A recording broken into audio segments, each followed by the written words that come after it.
Hi, I'm Tim Scheid. Welcome to the second installment of the Fireside chat series, where we talk to choice executives live. Today our guest is John Bonds, who's the Senior Vice President of Enterprise Operations and Technology. John is at the intersection of brands, operations, and technology. He leads a large portion of the company in his role, and is somebody I know who cares, and I know this personally, cares very deeply about the success and profitability of our choice franchisees. Some of the items we're going to touch on today include the total cost of ownership, profitability, brand initiatives, and forward-facing technology. John, I know a lot about you, but could you give us a little bit about yourself for everybody else in the audience? Happy to. Thanks, Tim. Thanks for the introduction. So I'm originally from Kentucky, so go Cats, but not this season. We can talk about that later. But, I moved to California when I was in the 7th grade. Went to undergrad out in California in San Diego, and eventually I moved to the East Coast for grad school, where we share something in common. So go Hoyas. That's a little bit more tough. That's right. That's right. I ended up working in consulting for a number of years, and Choice was a client of the firm, and ended up over here, and I've been at Choice for almost 15 years now. Yeah, it's hard to believe we've known each other about 15 years too. It is so hard to believe. So you're the Senior VP of Enterprise Operations and Technology. It's a long title. Could you help us understand what that entails? Yeah, sure, happy to. So Choice sits at the intersection of franchising, hospitality, and technology. And when you really consider that, right, so there's the brands organization on my team, the operations group, which you and I work on every day, and then technology. I like to think of all those as services, right? We provide a brand as a service to our franchisees, operations, and technology. And what that role does is it allows me to create opportunities to improve our franchisee success system. So, John, through your background, you started to describe some of it, but I'm really interested in how that influenced your leadership and how you apply it today. Sure. So moving from Kentucky to California at 13 was not an easy thing, and it had a huge influence on my life. Did you end up being a server? Oh, absolutely. Okay. Yeah, we can talk about that too. Okay. Yeah, that was after college. Okay. So my father worked for Xerox PARC, which back in the day was sort of the epicenter of Silicon Valley, right? Invented the mouse, the GUI interface, and it was great when we first got there. But he got into the startup game, right, in the startup world. And in the early days of Silicon Valley, it wasn't like it is now. They weren't recession-proof, and there was not as many as there are now. And so there were some deep financial challenges that my family faced. The other thing that happened is we went out there, just the three of us. It was me, my mom, and my dad. Everybody else was in Kentucky or Southern Ohio. And so we were really kind of alone. And from a leadership perspective, it really taught me a lot, and I think about this a fair amount, is be grateful for what you have. And it gave me a strong sense of navigating through tough times. So when I first met you, in fact, I know when I first met you, you were a first responder. In fact, you were a volunteer firefighter. Yes. And we're in a pandemic. There's lots of different lessons I'm sure you can learn from your time as being a firefighter. Any relatable insights you want to share? Oh yeah, absolutely. It was a really enjoyable experience. If I could figure out a way to not sleep at all, because I did all of this at night, I'd still be doing it because I loved it. I learned a lot about trust, teamwork, and staying focused on the mission. It's a lot like, we were talking about basketball a little bit. It's a little bit like a no-look pass, right? So on any given call at a fire scene, you might have 6 to 7 or even 8 or 9 apparatus show up. And individuals are throwing ladders on, let's say it's a house, right? They're putting ladders up all over the house. People are connecting the fire hydrant from one of the engines. So when the individuals are at the front door getting ready to go in and they turn that water on, it just happens. And they know they're gonna have egress opportunities through different windows if something goes bad. It all happens and it just works. That teamwork, that no-look past mindset really instilled in me, what was the process you go through to get there. And the other thing we were what they call a mixed house. So we had professional firefighters and we had volunteer firefighters.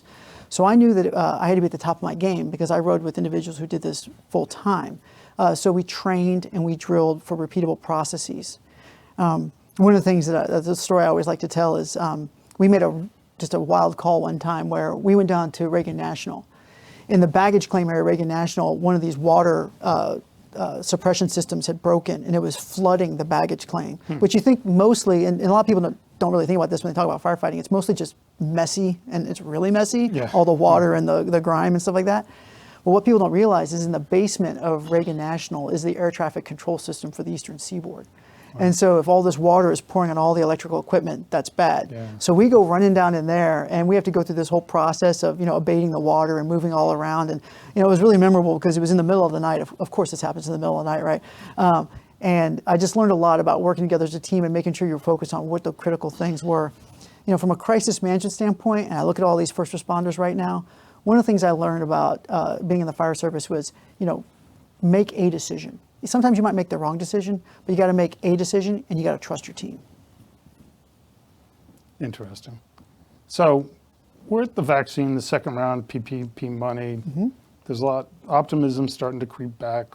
I'm curious about your view of the next, what to expect, what can our audience expect in the next 6 to 8 months? Sure. It's wintertime. We know that's the off season for a lot of our hotel owners. And it's tough. So I spend a lot of time thinking about hope and optimism in the face of adversity. I really think of it as a bit of a force multiplier. So I'm going to interrupt you just for a second, John.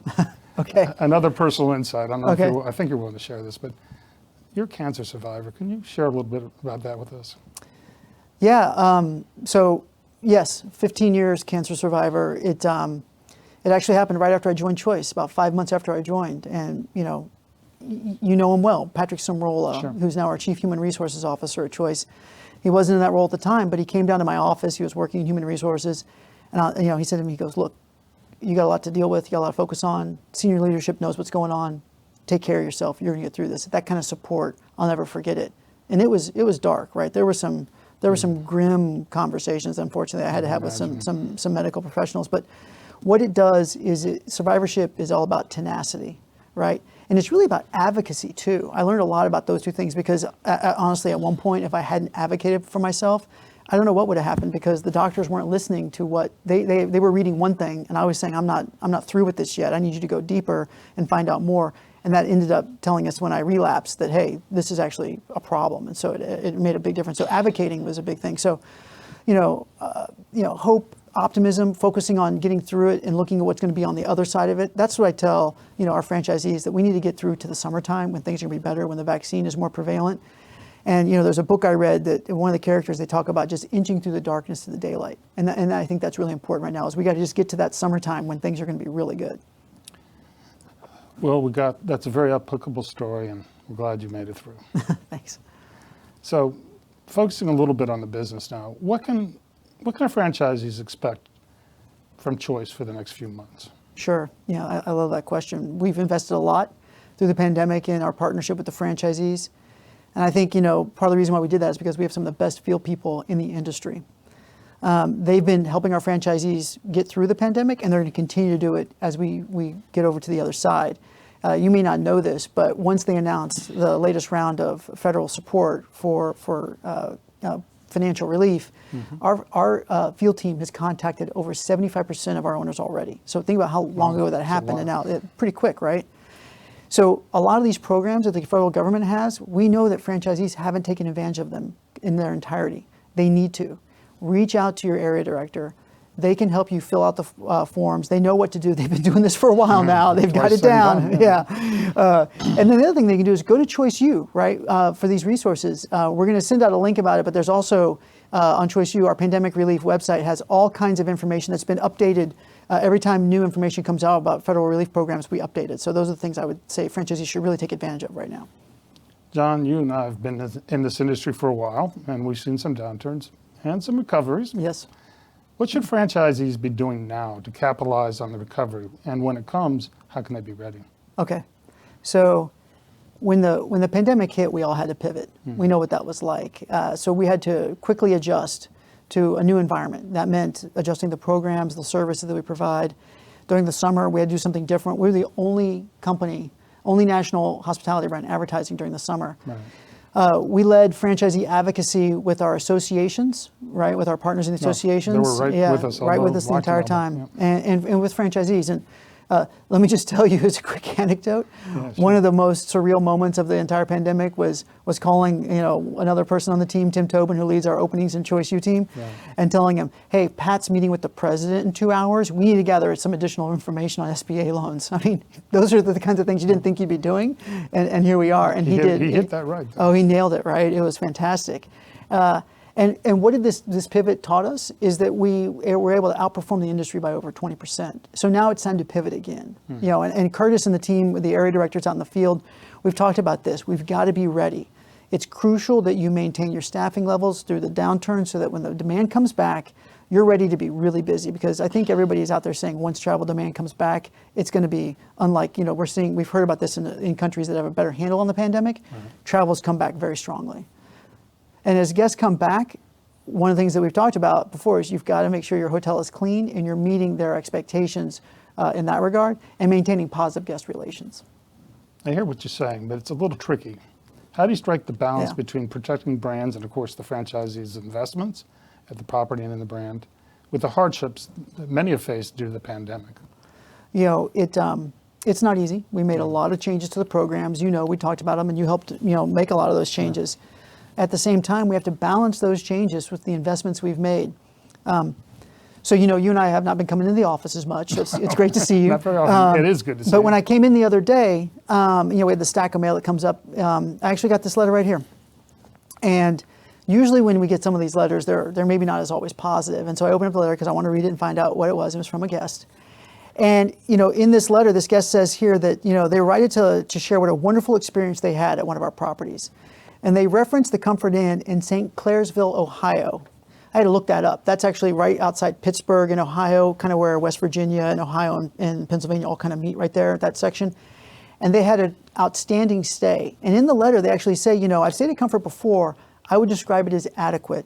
And now, it didn't make me want to stay again, but now it was unbelievable. They talked about the warm welcome they received. They talked about how great the front desk staff was. They talked about the breakfast, all the different amenities. That's because we've made this tremendous investment in comfort. And, it's really important now that we're going to have all these new guests come back, right? People are going to be traveling in, maybe who haven't stayed with us before. We have to find that balance because we want more guests like this who want to come back. Well, in case they're listening, let's say thank you to the guests. Thank you. Thank you. Yeah. Comfort Inn, St. Clairsville. Look, I want to talk another topic. There's been a lot of misconception floating around about programmatic fees and penalties. Mm-hmm. Love you to clarify some of that for us. Sure. Yeah, there really is a lot of misconceptions around that. So let me take a moment and walk through some of them. Appreciate it. We made a lot of standards changes, a lot of brand initiative changes, and the best place to go to get clarity on that is your brand page. But just in case, let me just hit on a few things. So QA and PIP inspections have been on hold, but they're going to go back right now. They're on hold until at least March 1st, but then we're going to start the rollout. But the program in particular for QA has been streamlined.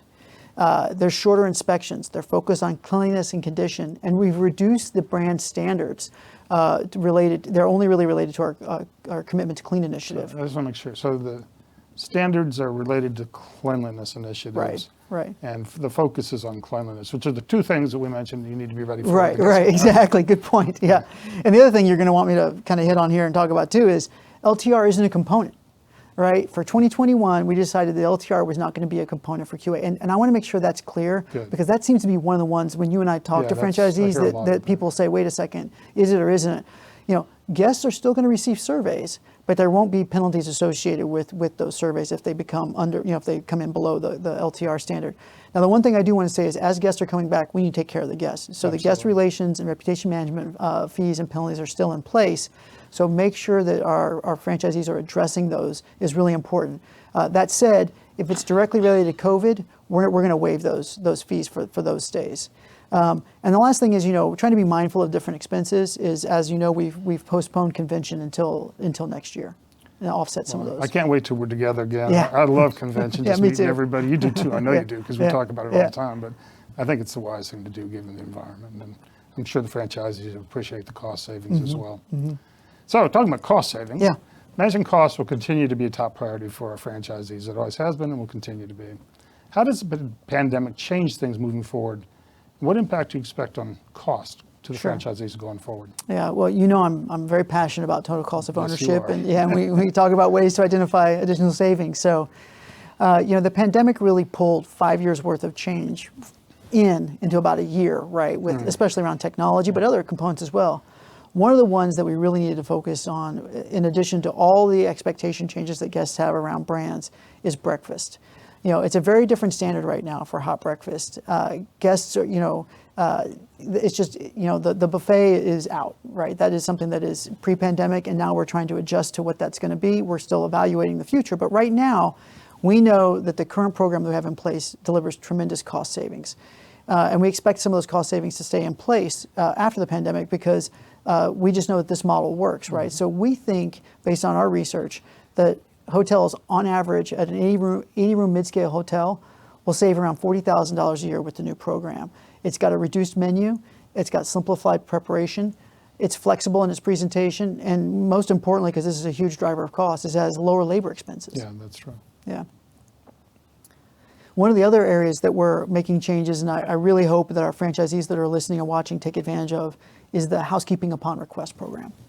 So a lot of hotels have a manual system that allows them to just put a tag out that says, no housekeeping or things like this. This is fully automated. It's integrated with Choice Advantage. So when a guest arrives, you can change their housekeeping to what they want. We know that similarly, because you're not spending money on laundry, you're not spending money on labor for cleaning, you're probably having wear and tear on the sheets and pillows, so you don't have to replace as many items. We expect there to be a savings again of around $40,000 by using housekeeping upon request. So 40 and 40 for a mid-scale hotel. Yeah. I mean, even if it's a little $70,000 to $80,000. I think that's a great amount of savings, and we is, want to continue to look for more, right? Right. And housekeeping on request has been tested and is running in hundreds of hotels right now. I don't know about you, but when I travel, I want to take advantage of that option, and I think a lot of guests do too. So it's something that we really hope our franchisees are using going forward. That's great. But what other tools do we have to help drive franchisees' profits? Sure. This is one that's been ramping up over the last couple of years, and I think it's really important that franchisees during a pandemic and kind of the other side of the pandemic take advantage of. It's the Choice Hotels Owners Profitability System, or CHOPS. It's another tool that we offer at no cost to our franchisees, and what this does is this tool, the backbone of that is Hot Stats. It's a system where everything is fed into a common GL, and it's mapped out by the different line items so you can benchmark revenue and expenditures to understand maybe do you need to make some adjustments, right? So you can map it by room count, by location, hotel type. So imagine you're looking at where you're in a coastal city, and it's got an 80-room mid-scale property. You'll be able to see, well, wait a second, maybe I'm spending too much money on my labor model right now because I'm so much higher. We've talked about this before. We've seen tremendous savings from franchisees using this tool and understanding what those line items are and for them to change. But in these tough times, you've got to take advantage of it. That's my take on it. And if you want to learn more, I think you should, if you're out there and you're listening, you should reach out to your area director. Right, knowledge is an important tool. Yeah. So Choice is a really great presence in extended stay. Grew with WoodSpring and Yeah. Howard. What are some of the things we've learned from our extended stay franchisees that we may apply to other brands? Sure. We learned a tremendous amount working with the owners of the WoodSpring system. It's a great group, and they have tremendous insights into the operating model of their business. And so we really want to take those operational insights and expand that to all of our extended stay hotels, and potentially look at how we can leverage that in other parts of our business and in other brands that are more transient based. But one of the first things we recognized is there was a real opportunity in mid-scale extended stay, and so we launched Everhome. And that really takes advantage of the learnings and the operating model of WoodSpring, but applies it at the mid-scale level. We launched it last year, and we're already seeing projects underway. So, I'm not a technological guy. I've been in every department but IT. Right. And you head up all technology at Choice. Yeah. So I'm going to ask you some questions about technology. Sure. And Yeah. how we use technology to help the franchisees, and why it's important to a franchisee. Okay. Choice is a leader in technology. We don't outsource it. It's a core competency. I'm a strong believer in that. You think about the programs we've launched in the past, like Choice Edge, some of the upscale enhancements. And while you do say that you're not a technology person, for those of you that don't know, Tim's team oversaw the deployment of Salesforce at Choice that helps us run, Guilty as charged, we can, but just a little. 80 meetings, sales data, revenue management information, all the different performance statistics, openings. It's all helping us manage our franchise operations better, and your team oversaw that. And of course, Choice Advantage, one of the best property management systems in the business. Ultimately, in my mind, technology is all about making franchisees' life easier so that they can spend more time focusing on the guest. Right. One of the other things that when you think about how technology has helped us, it's really, those investments have helped us accelerate some things. So Choice Edge enables to roll out more promotions in the first 3 months of the pandemic than all of 2019. We've been able to onboard new distribution partners quickly and easily. And then even, as we look at the data coming in and some of our other partners and other uses of the data and the way in which we share our technology platform, we've been able to react to fraud very quickly in the pandemic. So security, you brought it up. It's in the news all the time. Yeah. Can you give us some more insights on what we're doing? Well, I think I always reference the movie quote, right? The first rule of Fight Club is that you don't talk about Fight Club because we don't necessarily want to, mention that out there. But no news is good news is maybe a little bit better quote. It's mission critical. We have an amazing team focused on security for the organization and focused on for our franchisees too. That's one of the reasons why we launched CrowdStrike. And if you'll give me a moment, I do want to do a quick PSA. Please do. It's important. Yeah, these fraudsters out there are actively calling our hotels. They have a playbook. They call at night. They sometimes get a tired night auditor who's juggling multiple things, and they impersonate a Choice individual, right? It's from somebody from the help desk calling. Look, we will never ask for your password, full stop, right? Educate your staff. That's not something we do, but they still do it. So that's one of the reasons why CrowdStrike is so important. It helps our hotels stay secure. It's staffed by security professionals. We have 24/7 monitoring, and the tool actually uses AI to detect hackers. It looks for patterns, and when it recognizes patterns and we see it at one hotel, we can say recognize that pattern elsewhere, so it helps us stamp down the fraud in other places. It only takes 5 minutes to install, so if you're not using it right now, you should be. I will tell you, I've talked to some very sophisticated operators who have fallen for that, so that's a really good PSA for everybody to listen to. Yeah. Choice has a unique approach to brands, operations, and technology to drive franchisee profitability. I think it's unique in the industry. What does this mean for our future? What do you see? Yeah, let me tell by way of an example with the brands and operations and technology all working together, and I think about that in terms of the digital registration tablet that we have right now.